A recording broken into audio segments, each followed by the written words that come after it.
It's the final week of the North American LCS. Dreams are about to be realized or crushed as teams make their final push towards the postseason, and fans are chomping at the bit to see the results. 30 minutes on the clock. The NALCS countdown starts right now.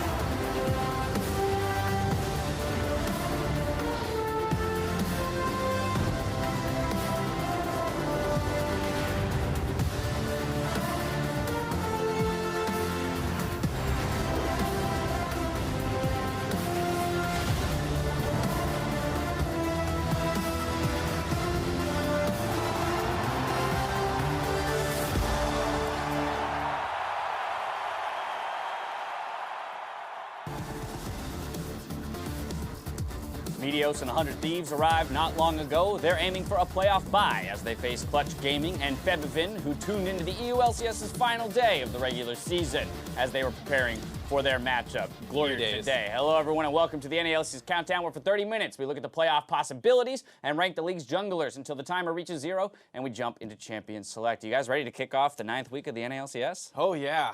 Every game counts. Every game does count. Dash. I mean, that said, we could have our playoff picture to some degree decided today. Let's take a look at the games today, which might complete that playoff picture. Up first, 100 Thieves and Clutch Gaming duke it out for the postseason positioning, with Team Liquid hoping to earn their spot in the top 6 versus Cloud9, followed by TSM looking to do the same against Golden Guardians later in the day. If you're looking for pro insight, though, during Game 3, look no further than Riot Games 2, where Jacked, of all people, is joined by Hooney and Dardoch in the NALCS Lounge. How did you get out of analyst desk duty for that? I don't know. All right, now, as of right now, no playoff bye is locked, as Echo Fox and Cloud9 are at 11-5, only one game ahead of 100 Thieves and Clutch Gaming in 3rd. While Counterlogic Gaming sits in 7th, hoping that TSM or Team Liquid go 0-2 on the weekend for their shot at playoffs. When it comes to that playoff picture, though, there are 1,024 scenarios for the remaining 10 games. All conclude with a tie. And Jat, I know you've been running through some simulations. You got some numbers for us. Yeah, I have been working on this actually all week.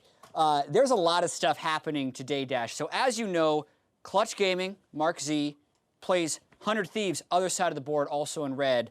Yep. Really early on in the scene. We have Europe still happening. They're doing something over there for some reason. There's a lot of question marks going on as well. So follow the string. Clutch, 100 Thieves. Clutch needs to beat 100 Thieves if we are to have the craziest tie. Okay, 100 both Thieves red. Look then goes down to FlyQuest. Remember, FlyQuest, they're aerial creatures. They're near Cloud9. They also have weather in North America. Up top, Echo Fox. Why is he so high? He can't fly. There's a pigeon next to him. Joel or Joel is potentially needed on Skype. That means something. They would fall a really long ways. Also, is it indeed Azale's time to shine with a Scoots face? I'm not sure. I don't know. That's Kobe was on COG. There's a lot of pigeons on this board. And follow the money. The money towards Golden Guardians. They need to do something. They need to beat TSM. What could they do? That's the question. Already locked out of playoffs. COG, L, add the L from Clutch, you get COG. Also, TSM Jats, interesting. Captain Flowers and a bush. Something is going on. What's he doing in the bush? I don't really Nobody knows. So you're following this, right, with all this stuff. Optic Gaming, nothing they do really matters this weekend. Okay, so I have no clue. I have no idea what we actually just learned. I couldn't follow you at all. That's the problem. Pull up the graphic. It's actually really simple. Let's take a look at this graphic. Here you have, in actuality, there is one scenario that results in a 6-way tie. Am I right, Jet? Yes, there's a 6-way tie. If all of these things happen, it's possible. Team Liquid, TSM go 2-0. Echo Fox goes 0-2. 100 Thieves and Clutch Gaming both go 1-1. It could give us 6 teams tied for first with 11 wins. That would need to be settled by teams getting seeded into essentially a playoff light bracket, and it would determine playoff seeding. You'd have teams with byes, first seeds in this theoretical tournament. We'd have to play out. I mean, so this is exactly what it would look like. Yeah, if every team ended at 11-7, and then that would actually seed the actual dankest timeline. I know, right? Playing playoffs before playoffs? Yeah, what? How did we get so lucky? Best of ones, too. All right, well, one can only hope. Until that point, though, let's go ahead and send it over to Captain Flowers and Azale, who will share their thoughts on how playoffs are shaping up this split. Thank you very much, Dash. The race for playoffs is as heated as ever as we enter into Week 9, with many teams having already secured their spot and many more still fighting to earn their place here in the postseason. I've got Azale with me, and we're going to talk a little bit about some of those squads and how things might shake out for them once the dust finally settles here. I'll do my best. It's going to be a good time for sure. First up, let's go ahead and take a look at one of the teams that we've known for a while, but has never seen the success that they've seen this split until now. It's Echo Fox. Exactly, and they're having really a historic split. They did rebuild the roster. The best they had ever done previously was 7th. They bring in Hooney, they bring in this whole revamped lineup, and they have been killing it this split. They're tied for first place right now, and while they have had some struggles the last couple of weeks, still have been the most dominant team in the LCS this year. And while Echo Fox is a team that many fans may recognize the name, but not the success of, because this is their first time really being one of those big contenders, we've also got a couple of new squads like Clutch Gaming making some waves. Exactly, and Clutch, is a core of players that you have seen in the NALCS. It's kind of the core of Envy with Apollo, Hakuo, and Lyra, but they brought in some really strong solo laners, Fevin from Europe and Solo kind of moving up through the NA Challenger scene, and Fevin in particular has been incredible for Clutch, in my opinion, this split. Really is an MVP candidate, and with the strength that he has shown, this team has gone from underrated and people doubting that they could even make the playoffs to challenging for a playoff bye, and it really has been an incredible run.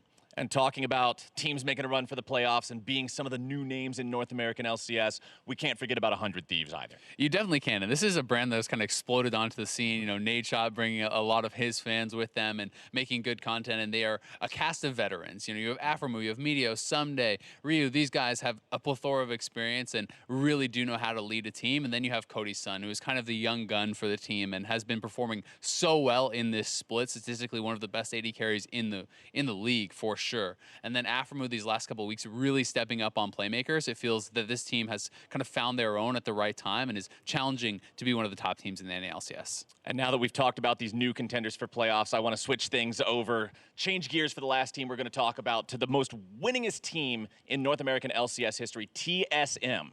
Definitely so, and you have to talk about the history when you talk about this team. 10 straight NALCS finals, won 6 out of 10 of those, and that is something that is not to be understated. It is an extremely impressive feat, and this is one of the first years in recent history where you think maybe they could not even make the playoffs, right? Reginald talked about this being the most worrisome year he has faced yet, but this team is coming together, it feels like, at the right time. Despite the fact that they are statistically able to be eliminated from the playoffs, they look so good that you don't really see it happening, but it's going to be a tough week for them, and it's going to be an exciting one. I think it's going to be an exciting week for everybody, teams and fans alike. We'll see how it all shakes out. Back to you guys. Thank you very much, gentlemen. While we welcome new teams to the postseason, there are battles at the top and the bottom for positioning. So we want to work through some of those scenarios in each of these teams individually as they make their final push towards the postseason. And starting with Echo Fox at the top, they've been #1 all season long. This time around, though, in this week, they're playing Papa Chow and Damonte. New look. Phoenix and Adrian down for a little bit. And it's surprising move for a team that hasn't secured their spot yet in terms of the actual first place or first round bye. Yeah, they have secured playoffs, and technically that's all that matters, so we'll have to get some more word from Echo Fox whether or not this is something they're looking to stick with, just getting them some time before the end of the regular season, because it's really kind of shocking to make 2 roster moves in mid lane and support in the last week of the regular season. Very much so. Another team at the top of the table that's been looking shaky recently is C9, however, not making any roster changes or big swap-ups. Yeah, and this is a team that looked so good at the start of the season, playing around Licorice in the top lane. And they have switched a little bit in recent weeks, picking some more tank picks for Licorice in the top lane, and still getting some of those early game leads, but the cohesion does seem a little bit worse later on in the season. Definitely feels like Licorice is struggling to find his exact role once he's no longer in the laning phase on tanks, and how to play that stuff out has not been the best frontliner. 4 of their 5 losses coming on the back half of the split, looking to end out on a good note. Next up, CLG, still with an outside chance of making it into that 6th place slot. All right, here's the thing. Academy and the LCS have been very close in terms of what happened in a lot of different storylines. For CLG and CLG Academy, they both started going on these crazy runs in week 7.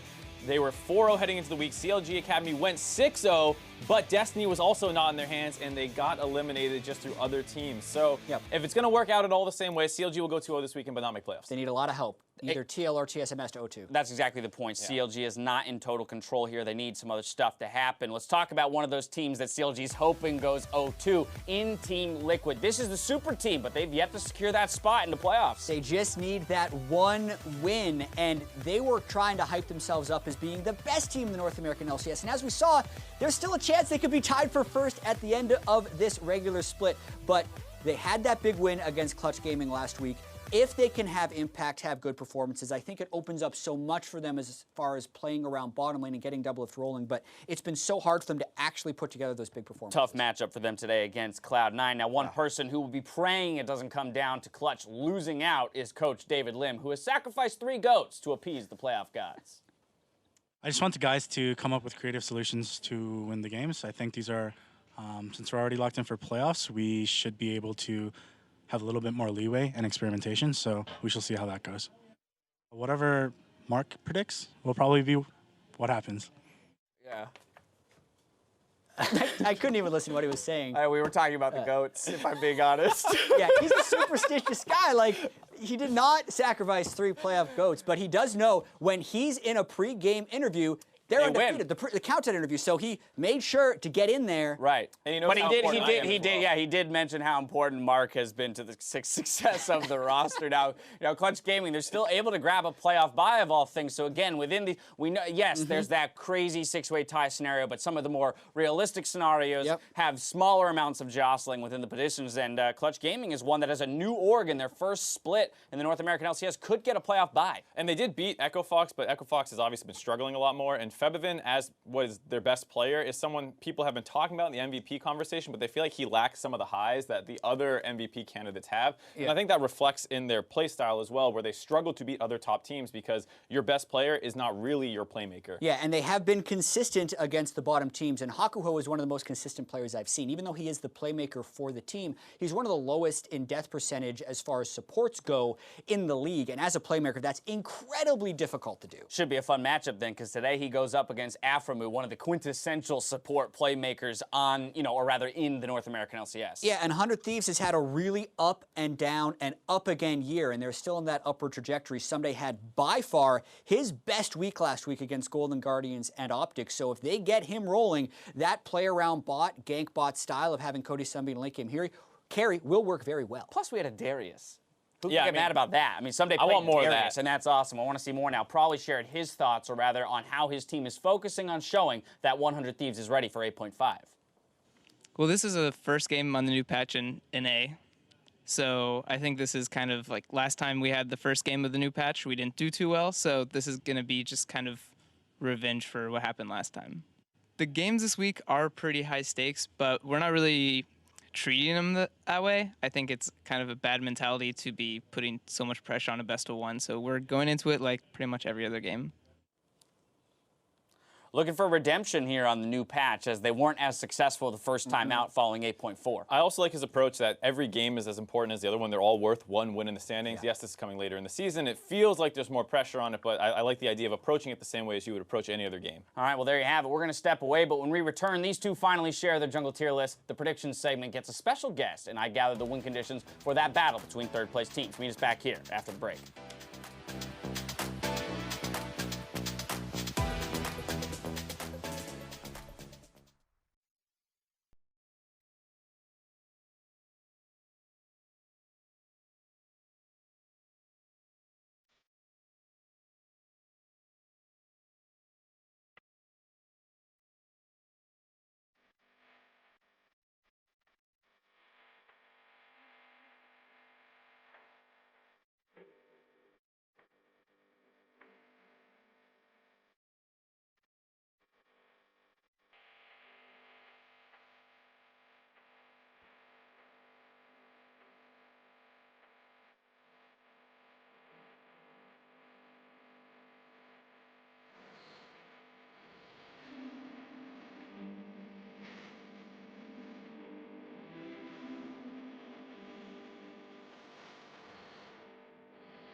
CLG.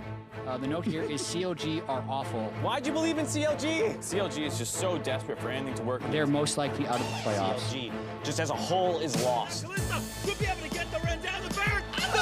Something gets it. Matt able to steal a golden goalie. Gonna try and wipe CLG in the pit. It's such a mess. A lot of people were like writing CLG off as possibly the worst team in the league. We were tied for last place, and it was like, Jesus Christ, CLG needs to just blow up and remove their entire roster and just change everyone. They're now tied for last place and are pretty close to being locked into missing their first ever playoff. It's going to be a tough road ahead. I guess there's just this like weird stigma with our team where it's like when no one believes in us, we do really well. The Raptors going to land. It's one versus the world. The knockup is in the end. It's a game. And Counter Logic Gaming going to pull in the impossible comeback. And did you believe it when you believe in them least? As long as people keep doubting us, we're going to keep winning. Chain of corruption right on to the puck mob. He's going to go down, and that's a double kill for Hoogie. I mean, now we're 2 games away from possibly making it to playoffs. I think that we can do it. I think that with the confidence we have and all the wins, you know, they're going to keep stacking on each other, and it's going to be the first time in a long time that we beat TSM. The cherry on top of the cake is that it's when it matters the most. Let's go. And CLG in last place will knock down the #2 team in NA. CLG are going to sweep the week, and their hunt for that playoff spot remains strong. It's destroy EchoFox, making the run a reality. Let's go, let's go, let's go, let's go, let's go, let's go, let's go, let's go, let's go, let's go, let's go. Let's go! Nice job. Let's go! CLG, baby! Let's go! Take player, that's me! Welcome back to the NALCS Countdown. We've made our way back out to the stage one more time to utilize this big old TV to talk about some junglers here in the North American LCS, the one role that we haven't broken down into a tier list. So here they are, Mark and Jat's jungle tier list for this split. And our usual reminder at the top, this is based off performance, and this time through the first 8 weeks of the split. And I felt like this one was a little difficult to do. The top 4 was easier than the bottom 6, which is usually it's harder to rank the top. Yeah. And it's also one of the more team-dependent roles. Junglers often look very bad if their team is struggling to get priority in lanes. And recency bias was one thing I had to watch out for a lot, trying to take the entire split into account. So some of those bad weeks early on in the split still matter a lot. It's a good point, especially when a couple of our top teams are struggling. That said, both of you have Dardoch occupying that #1 position on the list. Let's talk about him. Yeah, despite the recent struggles that EchoFox has been facing, Dardoch has been a pretty consistent member for the team, and he is an absolute beast in getting his team leads. He has the highest jungle proximity against him, meaning that his laners generate a lot of pressure. People try and stop their laners from pressuring so hard, and then he does a great job covering them. He also camps their lanes. He gets these huge counter ganks off while invading a lot. Yeah, and we award OP5 at the end of every week. Dardoch has been the OP jungler 5 times in 8 weeks, so he has been head and shoulders above every other jungler this split. That's an unreasonable number of OP5s, but second on your list, Jad, is actually Sven Skaren of C9. Yeah, and a lot of people were wondering whether or not going to C9 could unlock Sven Skaren to play more like he wanted to play, and I think in a lot of ways that is true. He's been invading a lot, still dying, but dying a lot less and in less destructive ways for his team, while generating a lot of pressure. And when you look holistically at C9's early game, they've been very consistently able to get first turret, get a lot of early pressure, have very good objective control, and I think Sven Skaren's a pretty big part of that. The only thing you can say to detract from him is those kind of deaths that you were mentioning, but he still also has the highest forward percentage of junglers, which basically indicates invades, and so he invades a lot, does a lot for his team, and sometimes gets caught out and punished. Right, taking risks, sometimes gets punished. That said, you've actually got Meteos occupying the second slot, so give me the differential there. Yeah, I think that's the big thing that we were just talking about, those isolated deaths that tend to crop up. Meteos has none. He's almost never caught out of position, never in the wrong place, is a huge playmaker for the team, combined with Afromu. The two of them are the reason that 100 Thieves get their early leads more often than not. And recently, as last week, we're seeing that he can go topside if he needs to. And Jad, let's be honest, this was a guy that people had some concerns about coming into the split, right? Would there be motivation issues? Would he be able to return to form? But we are seeing a bit of a Meteos of old. Yeah, I think in a lot of ways, as far as being in safe places, I think the aggression that he would have had back in 2013, taking over games, isn't quite there, but he has played really well. On the flip side, though, another veteran that we had high expectations for, Xmithy, right? One of the top junglers in 2017, sitting in 4th on your guys' list, so knocked down a peg. Yeah, and I think a lot of this has to do with inconsistency and him not really finding a consistent lane to get ahead. in a frequent manner because I said consistent a lot. Right. But he goes top lane. He doesn't necessarily snowball impact. A lot of times his bottom lane is left unprotected and they die a lot. So it's difficult for xSmithy to find those successful cases, but for someone who was so great last split, you would have expected a little bit more, but he's still solidly at 4th. And that's why, we were talking about this being a very team-centric role. I don't really think Smithy is worse than he was last split, but Immortals had a very clear play style on what they wanted to do. Doesn't feel like the case on Team Liquid, so he hasn't been having the same impact in games. Another player that's taken a step down from last split to this split is Contracts. As a rookie, he impressed us quite a bit on Cloud9. This time around on Golden Guardians, not as hot. And you guys actually have a little bit of distance between him. A whopping 2. Your lists are pretty similar. This is probably the biggest difference on the list, and it's only 2, so you can see how we kind of aligned on this. But he has not very impressive stats. He tends to fall behind the early game. XP, CSD, goal differential, whatever you want to point at. He doesn't have strong laners, but he also had a lot of deaths early on in the split and was one of the key factors in why they were struggling so much. He's also a key factor in their resurgence, so he deserves his credit for that. Yeah, and I think even though Contracts has had some bad games, I give him a little bit more credit for having the good games when I don't think his laners have been performing that well. It is incredibly difficult to play jungler from behind. That's, if you think back to last year, why we had Lyris so high on that old Envy team is because a lot of the time his lanes weren't doing well. The only thing I'd say is that's why the bottom 6 are so difficult, because everyone has something that they do well, like Reignover's jungle pathing is great, but his team fighting is awful, and he has the highest isolated deaths. Everyone in the bottom 6 has these kind of back and forth points. Now, in Week 9, players are also going to have to deal with the transition to 8.5. This is a patch that brings in a number of changes, so I want to go through some of them now. What are the most notable changes that you guys see? Swain! Woo! Hey, everybody, we're going to get some Swain. The biggest change, there's a lot with him. Basically, every ability got changed, but the one that is important is this W's radius got increased so that you can actually land this consistently now, and that's a huge deal, going from 3 abilities to basically 4, especially when it interacts with his passive and other things. And the fact that he can be played in mid or top lane. There are not that many flex picks that are currently in the meta. Swain is going to be one. Zoe's also back in a lot of ways, which makes banning a very interesting phase.